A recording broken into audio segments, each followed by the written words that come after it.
नमस्कार, स्वागत है आपका एक बार फिर से एग्री पाठशाला में। आज हम बात करेंगे प्रैक्टिस सेट नंबर 6 की। ठीक है, हमारा प्रैक्टिस सेट नंबर 6 है। इसमें हम लोग फिर से बात करेंगे जो सीट साइंस के क्वेश्चन जो बचे हुए थे। ठीक है, उसको इसमें कवर करेंगे। इसके साथ साथ और भी सारे क्वेश्चन हैं सीट साइंस से। ठीक है, तो सबसे पहले हम लोग सीट साइंस को कवर कर लेते हैं, जितने भी क्वेश्चन एग्जाम में आ चुके हैं। ठीक है, उसके बाद हम लोग अगले जो चैप्टर होगा उस पर मूव करेंगे। ठीक है, चैप्टर वाइज चीजें करते हुए आगे की तरफ बढ़ेंगे।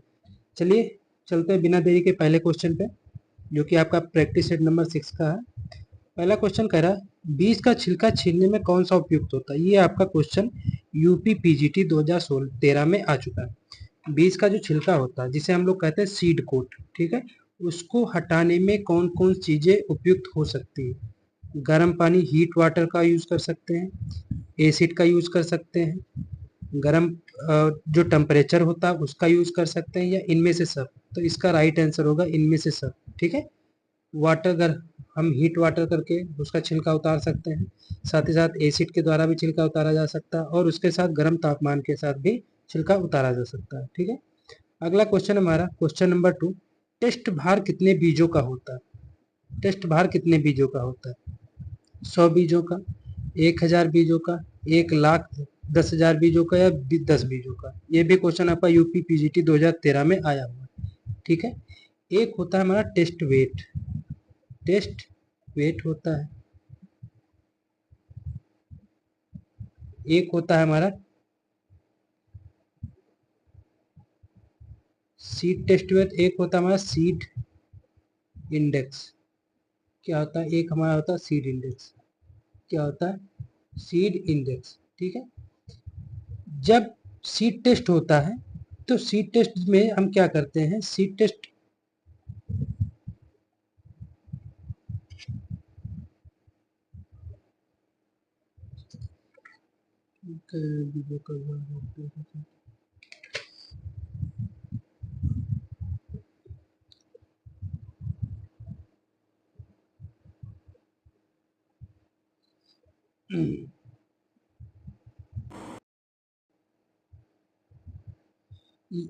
ये क्वेश्चन हमारा कह रहा है टेस्ट भार कितने बीजों का भार होता है।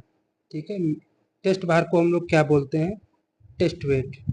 क्या बोलते हैं, टेस्ट वेट।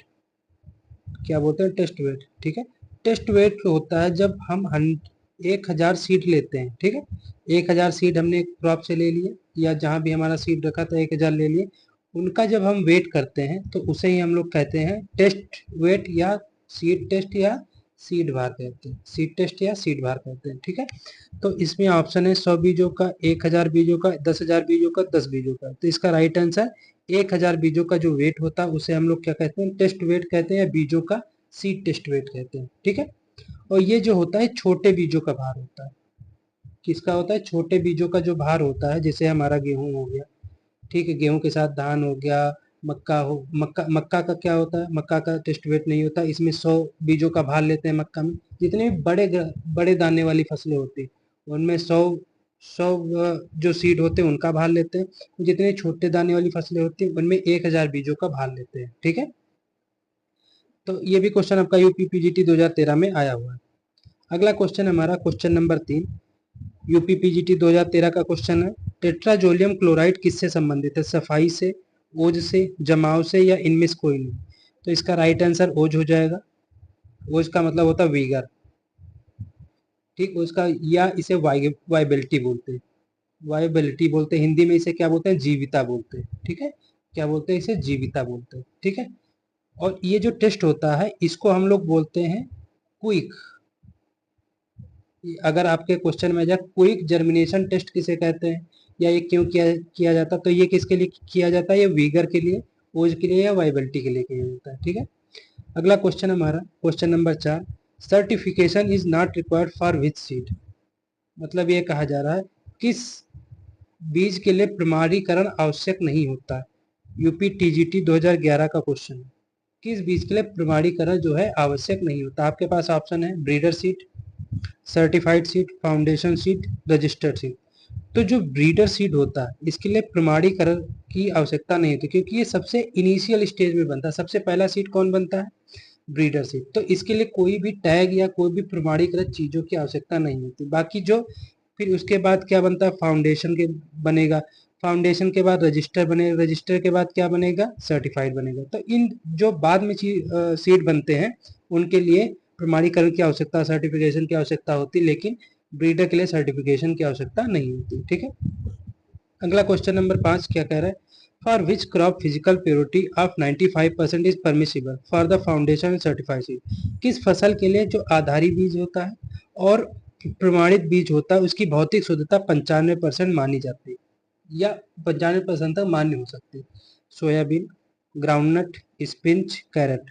ये भी आपका क्वेश्चन यूपी टीजीटी 2011 में आ चुका है। ठीक है। अगर राइट आंसर की बात करें तो जो कैरेट होता है, गाजर होता है, उसमें ये जो क्वेश्चन है 95% उसकी शुद्धता मानी जा सकती है। ठीक है। 5% उसमें कमी हो सकती है लेकिन 95% तक मानी जाएगी। ठीक है। इसके साथ साथ कुछ जो इंपॉर्टेंट है उनको हम देख लेते हैं। जैसे हमारा हो जाता है गाजर, जो कैरेट है, ठीक है, उसमें 95% शुद्धता मानी जाएगी।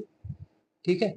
96 की बात करें, जिसमें 96% शुद्धता मानी जाएगी, उसमें कौन कौन सा आता है, जैसे उसमें आएगा हमारा पालक, मूंगफली, क्या आएगा, पालक आएगा, मूंगफली आएगा। ठीक है। साथ ही साथ इसके बाद आ जाता है 97 में, 97 की बात करते हैं, इसमें हमारा सोयाबीन आ जाएगा, सोयाबीन आ जाएगा, चुकंदर आ जाएगा साथ ही में। ठीक है। इनमें जो सीड होता है 95% उसमें शुद्धता मानी जाती है। ठीक है। अगर हम 99% की बात करें, जो हमारी कुकुर बिटेसी वाली फसलें होती हैं, ठीक है, किसकी, कुकुर बिटेसी कुल की, जिसमें कद्दू, लौकी, खीरा ये सब आ जाता है, तो उसमें 99% जो है शुद्धता मानी जाती है, मान्य होती है। कितनी, 90। तो 99 किसके लिए, कुकुर बिटेसी के लिए, 97 किसके लिए, चुकंदर और किसके लिए, सोयाबीन के लिए, 96 पालक और मूंगफली के लिए, गाजर, गाजर और गाजर के लिए कितनी, 95%। ठीक है। उम्मीद है क्वेश्चन आपको समझ में आया होगा। क्वेश्चन नंबर 6 क्या कह रहा है, why seed certification is essential. मतलब जो बीज का प्रमाणीकरण है वो क्यों आवश्यक होता है, इम्प्रूव वेराइटी के लिए, जेनेटिक एंड फिजिकल प्योरिटी के लिए, प्रिस्क्राइब जर्मिनेशन के लिए, या all of these. UP TGT 2011 में क्वेश्चन आ चुका है, यूपी टीजीटी 2011 में क्वेश्चन आ चुका है। तो इसका राइट आंसर हो जाएगा, राइट आंसर डी हो जाएगा।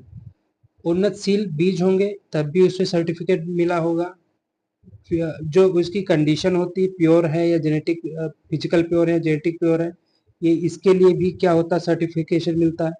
प्रिस्क्राइब परमिनेंट जो निर्धारित अंकुरण होता है, ठीक है, ये जर्मिनेशन जो निर्धारित होता है उसके लिए भी क्या सर्टिफिकेशन मिलता है। तो सभी चीजों के लिए सर्टिफिकेशन आवश्यक होता है। अगला क्वेश्चन हमारा question number 7, during germination radicle and plumule develop from. Germination के समय प्रांकुर और मूलांकुर कहाँ से विकसित होते हैं, एम्ब्रियो से, इंडोस्पर्म से, हाइलम से, सीड कोट से। ये भी क्वेश्चन यूपी टीजीटी 2011 में आ चुका है, इसमें यूपी टीजीटी 2011 में क्वेश्चन आ चुका है।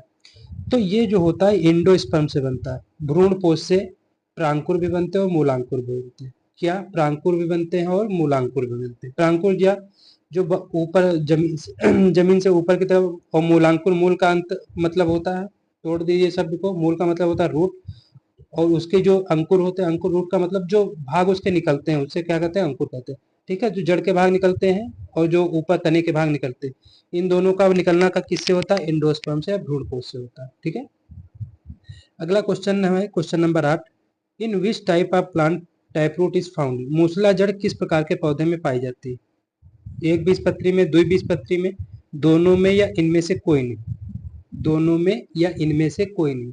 तो अगर बात करते हैं जो टैप रूट सिस्टम की या मूसलाजड़, ये द्विबीजपत्री में पाई जाती है। किस में पाई जाती है, द्विबीजपत्री में मूसलाजड़ पाई जाएगी। ठीक है। द्विबीजपत्री में कौन पाई जाएगी, मूसलाजड़। अगर एक बीजपत्री की बात करें, जो अपस्थानिक जड़ें होती हैं, क्या होती है, जो अपस्थानिक जड़ें होती हैं, ठीक, वो किस में पाई जाएंगी, वो एक बीजपत्री में पाई जाएंगी। किसमें, एक बीजपत्री में अपस्थानिक जड़ें, द्विबीजपत्री में मूसलाजड़। ठीक है। अगला question, question number 9, UP PGT 2000 ये भी 13 में आ चुका है।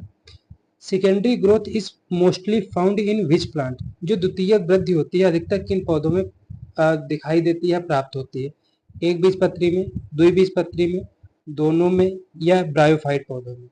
अगर द्वितीय वृद्धि की बात करते हैं तो ये भी किसमें है, द्विबीजपत्री में देखने को मिलती है। ठीक है। जो द्वितीय वृद्धि होती है ये भी द्विबीजपत्री में देखने को मिलती है। ठीक है। द्वितीय वृद्धि होती क्या है, जैसे इसमें कैम्बियम पाए जाते हैं, कैम्बियम पाए जाते हैं। ठीक है। और इसमें जो फ्लावर होते हैं वो जो जैसे एक ये कली है, इसमें फ्लावर जो होते हैं, एक डंठल है उसमें फ्लावर कितने मल्टीपल में होंगे, 4 से 5 मल्टीपल में होते हैं। कितने मल्टीपल में होंगे, 4 से 5 मल्टीपल में होते हैं। ठीक है, ये कुछ विशेषताएं होती हैं द्वितीयक वृद्धि की। अगला क्वेश्चन, क्वेश्चन नंबर 10 क्या कह रहा है, production of breeder seed in cotton require an isolation distance. Isolation distance जो होती है वो ब्रीडर सीड के लिए कितनी होनी चाहिए, जो पृथक्करण दूरी होती है किसमें, कॉटन में या कपास में, कपास में कितनी होनी चाहिए, 20 मीटर, 30 मीटर, 50 मीटर, 75 मीटर, ये या इनमें से जो भी आपको ऑप्शन दिख रहा है वो आप करेक्ट कर सकते हैं। ये भी क्वेश्चन आपका यूपी पीजीटी 2011 में आया हुआ है। ठीक है, तो इसके लिए आइसोलेशन डिस्टेंस की बात करें तो 75 मीटर होता है। किसके लिए, ब्रीडर सीट के लिए।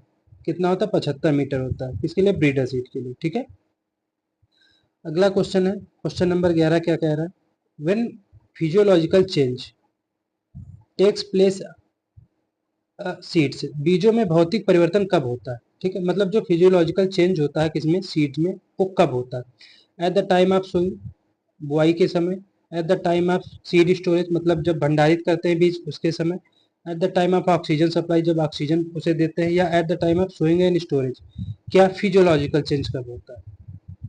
तो अगर हम बात करते हैं इसके राइट आंसर की, ठीक है, तो इसका जो राइट आंसर हो जाएगा सीड की बुआई के समय। जिस टाइप का हम सीड बुआई करते हैं या सोइंग करते हैं उसी के द्वारा ही हमारा जो हमारा सीड होता है उसकी फिजियोलॉजिकल चेंज हो जाता है। ठीक है, वो भौतिक रूप से क्या होता है, चेंज हो जाता है। ठीक है, अगला क्वेश्चन है, क्वेश्चन नंबर 12 क्या कह रहा है, what are the advantages of seed bagging. बीज की जो बोराबंदी होती है इसके लाभ क्या होते हैं। आसानी से उठाने में हो, आसानी से उठा सकते हैं, बिल्कुल सही है। पहचान करने में बिल्कुल सही है। निश्चित भार में बिल्कुल सही है।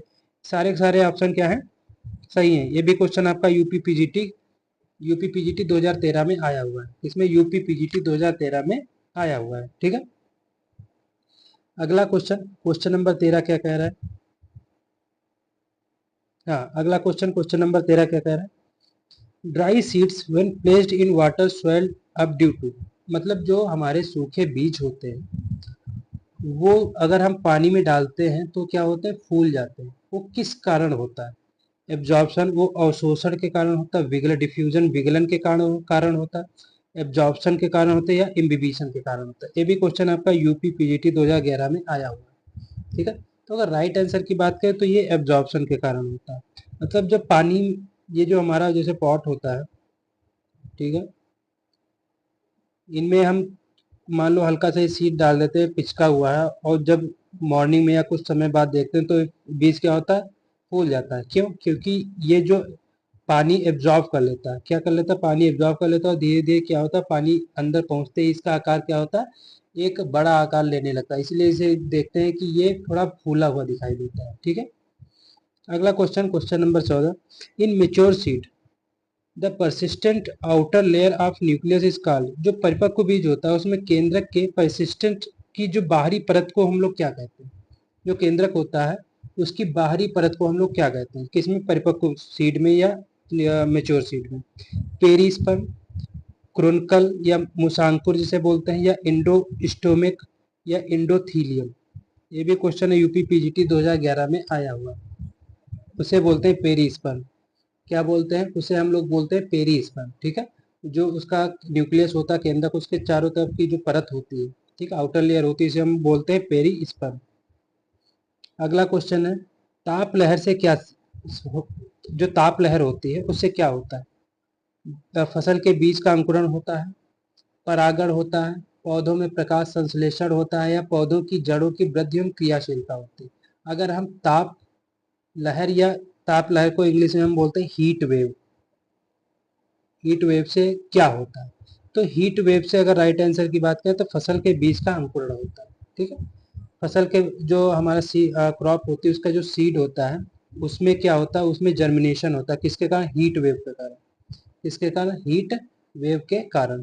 ठीक है, अगला क्वेश्चन, क्वेश्चन नंबर 16 क्या कह रहा है, पौधों में बीजों का मुड़े हुए अंकुरण देखा जाता है। जो पौधे होते हैं उसमें बीजों के जो अंकुरण होते हैं वो कैसे होते हैं, मुड़े होते हैं, मतलब जर्मिनेशन हुआ, जर्मिनेशन जो जो अंकुरण निकलता है अंदर बीज से वो क्या होता है, मुड़ा हुआ होता है। उसका कारण क्या होता है, हाइपोकोटाइल के कारण, हाइड्रोपीएल के कारण, जड़ बढ़वार के कारण, या मिट्टी और प्रकाश के कारण।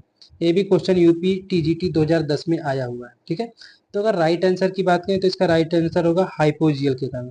किसके कारण? हाइपोजियल के कारण। हाइपोजियल का कल मैंने आपको एक बताया था, हाइपोजियल और इपीजियल में अंतर। हाइपोजियल क्या होता था? ये जमीन के अंदर जो अंकुरन रह जाता था उसे हम लोग क्या कहते थे?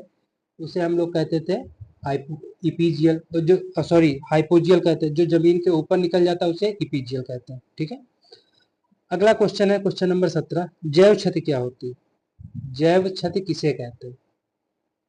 बीज को अधिक गहराई तक बोने से नष्ट हो जाते हैं, उसे जैव क्षति। बीज में खरपतवारों से अधिक बीज हो जाता है, उसे जैव क्षति कहते हैं। विभिन्न प्रकार के कीड़ों मकोड़ों व जीवधारियों की द्वारा बीज की क्षति होती है, उसे जैव क्षति कहते हैं। या बीज का जमाव के बाद नष्ट हो जाता है, उसे जैव क्षति कहते हैं। ये भी क्वेश्चन यूपी टीजीटी 2010 में आया है। तो अगर राइट आंसर की बात करें, राइट आंसर सी हो जाएगा। जैव क्षति जो होता है, विभिन्न प्रकार के जो कीड़े मकोड़े होते हैं, कीड़े मकोड़े क्या होते हैं? जीव होते हैं। कीड़े मकोड़े क्या होते हैं? जीव होते हैं, इसीलिए इन्हें क्या बोला था? जैव क्षति बोला जाता है। ठीक है, बायोलॉजिकल लॉस बोला जाता है, इसे क्या इंग्लिश में बोलते हैं? बायोलॉजिकल लॉस बोलते हैं। ठीक है, इसमें कीड़े मकोड़े में जैसे हमारे चूहे आ जाते हैं, चिड़िया आ जाती है, ये सारे के सारे जो मकोड़े होते हैं, सारे के सारे क्या होते हैं? ये हमारी फसल को नुकसान पहुंचाते हैं। ठीक है, अगला क्वेश्चन नंबर 18। नीले रंग का टैग किसके लिए निर्गत होता है? जो ब्लू टैग होता है किसके लिए अपनाया जाता है? आधारी बीज के लिए, पंजीकृत बीज के लिए, प्रमाणित बीज के लिए, केंद्रक बीज के लिए, या जो भी इस आपको ऑप्शन दिख रहा है। ये भी क्वेश्चन आपका यूपी पीजीटी 2010 में आया हुआ है। ठीक है, तो अगर राइट आंसर की बात करें तो जो ब्लू होता है वो किसके लिए होता है? प्रमाणीकृत बीज के लिए। प्रमाणीकृत को क्या बोलते हैं? सर्टिफाइड बोलते हैं। क्या बोलते हैं? सर्टिफाइड। आधारी बीज को फाउंडेशन बोलते हैं। फाउंडेशन के लिए क्या होगा? व्हाइट सीड होगा। ठीक है, आधारी बीज के लिए सफेद टैग होता है। पंजीकृत रजिस्टर के लिए पर्पल होता है। रजिस्टर के लिए क्या होगा? पर्पल होगा। और सर्टिफाइड के लिए तो आप जान ही गए, वो होता है ब्लू होता है। केंद्रक या न्यूक्लियस या ब्रीडर के लिए क्या होता है? यहाँ अगर ब्रीडर लिख दे, ब्रीडर के लिए क्या होता है? ब्रीडर के लिए होता है गोल्डन होगा, या इसी को हम लोग कभी कभी गोल्डन के अलावा येलो भी लिख देते हैं। ठीक है, जैसे FW हो जाएगा फाउंडेशन के लिए व्हाइट। आरपी सिंह का नाम सुने हैं ना, क्रिकेटर थे, तो आरपी से आरपी याद रख लिए। रजिस्टर के लिए पर्पल हो जाएगा। CB छोटा भीम सर्टिफाइड के लिए ब्लू हो जाएगा। ठीक है, BG सरदारों में दादी को क्या बोलते हैं? BG बोलते हैं ना, तो ब्लू ब्रीडर के लिए क्या हो जाएगा? गोल्डन हो जाएगा। ठीक है, ऐसे याद कर सकते हो। अगला क्वेश्चन है क्वेश्चन नंबर 19। धान के जो आधारी बीज के लिए पृथक्करण दूरी क्या होती है? आधारी बीज का मतलब जो फाउंडेशन शीट होता है उसके लिए आइसोलेशन डिस्टेंस कितना होता है धान में? पैडी में 30 मीटर, 50 मीटर, 35 मीटर, 3 मीटर। ये क्वेश्चन 2 बार आ चुका है, UP PGT 2010, UP PCS pre 2004। तो इसमें होता है 3 मीटर। 3 मीटर किसमें किसमें होता है? 3 मीटर में हमारा जैसे गेहूं में भी होता है 3 मीटर। 3 मीटर किसमें होगा? गेहूं में होगा। मतलब ज्यादातर जो सीरियल्स होते हैं उनमें कितना होता है? 3 मीटर होता है। कितना होता है? 3 मीटर होता है। ठीक है, अगला क्वेश्चन क्वेश्चन नंबर 20। निम्नलिखित में से कौन बीजों की किस्म नहीं है? संकर बीज, संकुल बीज, जनक बीज, उत्परिवर्ती बीज। ये भी क्वेश्चन यूपी टीजीटी 2009 में आ चुका है। ठीक है, तो अगर बीजों की बात करें तो इनमें से कौन सा बीज नहीं है? संकर बीज है, हाइब्रिड ठीक है। संकुल बीज कंपोजिट है। ठीक है, जनक बीज ब्रीडर, ये भी सीड का जो पार्ट होता है, लेकिन जो म्यूटेंट होता है वो म्यूटेंट सीड का कोई पार्ट नहीं होता। ठीक है, तो इसका राइट आंसर डी हो जाएगा। तो आज आपके क्वेश्चन यहीं पे समाप्त होते हैं। ठीक है, ये जो है सीड साइंस अभी खत्म नहीं हुआ है, इसके और सारे क्वेश्चन आपके बचे हुए हैं जो भी पिछले एग्जाम में आ चुके हैं। ठीक है, तो आप पेशेंस के साथ ये सीरीज जरूर फॉलो करिए, ये हर एग्जाम के लिए आपके लिए इम्पोर्टेंट होगी, क्योंकि आपको इनमें क्वेश्चन के साथ साथ उसके सोल्यूशन के बारे में भी पता चल रहा हो, आपको ये भी पता चल रहा किस ईयर में कौन सा क्वेश्चन आपका आ चुका है। ठीक है, तो उम्मीद है क्लास आपको अच्छी लगी होगी। अच्छी लगी हो तो लाइक शेयर सब्सक्राइब जरूर करें, और मिलते हैं हम लोग अगली क्लास में नए क्वेश्चन के साथ। तब तक के लिए धन्यवाद।